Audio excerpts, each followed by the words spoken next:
very exploited entertainers and our families who struggle to stop legacy abuse through entertainment and music. I would also like to dedicate this book to my father, Credell Jones from the Shy-Lights, and his wife and widow, Deborah Jones, my mother. To all those who believe in justice, equality, honesty, integrity, and great entertainment. With unity and reform, we can work together for a brighter tomorrow and a rewarding future. Overview of the Shy-Lights music. The way we look and the talents we have are God-given. However, how we use those talents is what defines our journey. Being a born star does not guarantee an easy route. To make a mark in a world where hundreds of thousands of talented individuals strive to shine, indeed it takes determination and hard work to be amongst the few who are to be remembered for centuries. My father, Credell Red Jones, was amongst the few who managed to cast a solid impression on the music industry. Even though he lived a life different from what he deserved, his contribution to the music world will never be forgotten. It all started in 1959 in his final year of high school. He, along with my mother, Deborah Jones, and friends Robert Lester and Marshall Thompson, performed in a band that went by the name of the Shy-Lights. Together, the band members attended Hyde Park High School in Chicago, Illinois.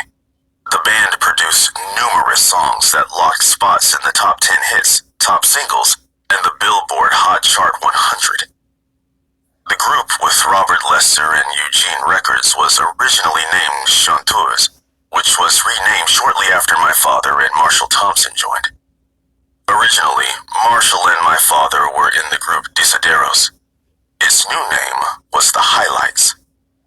Unfortunately, the name had to be changed again because it turned out the Highlights was already registered to someone else. The band members found a way of recognizing their hometown and changed it to the Shy-Lights. Marshall was responsible for managing the group.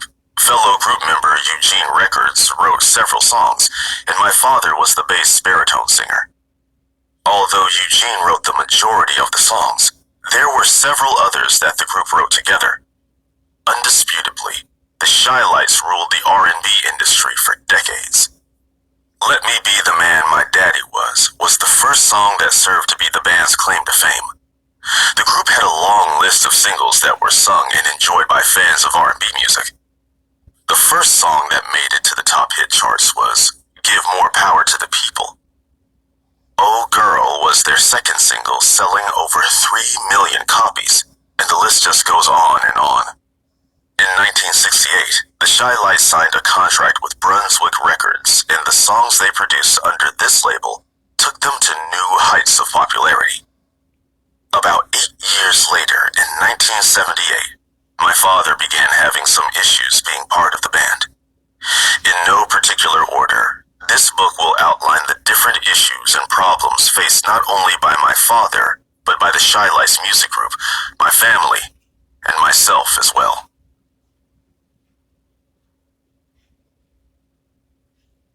The rehearsal.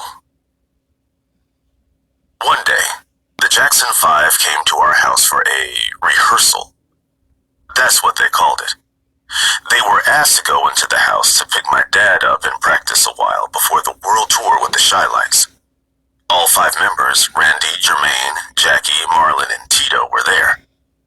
They arrived together in a black limousine while Michael arrived in a separate one. They parked in front of our house, walked in, and began to talk about how they were going to produce this concert and what they needed to make it a memorable one. I believe that Tito, Joe Jackson, and Jermaine Jackson asked my father for $50,000 because they needed the money to spot the instruments.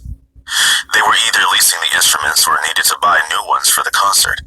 So my dad gave Joe $25,000 up front and told him he would give him the rest later. The next day, I remember seeing the Jacksons going downstairs to do a rehearsal for the concert.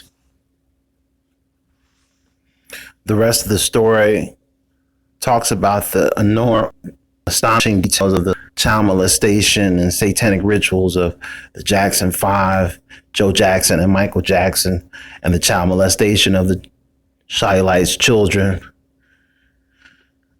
witnessed by the children of the Shielites and the Jackson 5 family. To learn more about this shocking story, go to Google Play and type in Inside the Shielites Music, or Barnes & Noble, Amazon.com, and many of the other retailers who are distributing this amazing, alarming, and untold story about the satanic rituals of the Jackson 5 and the Shielites, and the alarming exploitation, child molestation, and rape of the Shielites children, Joe Jackson and the Jackson 5. And the Shielites.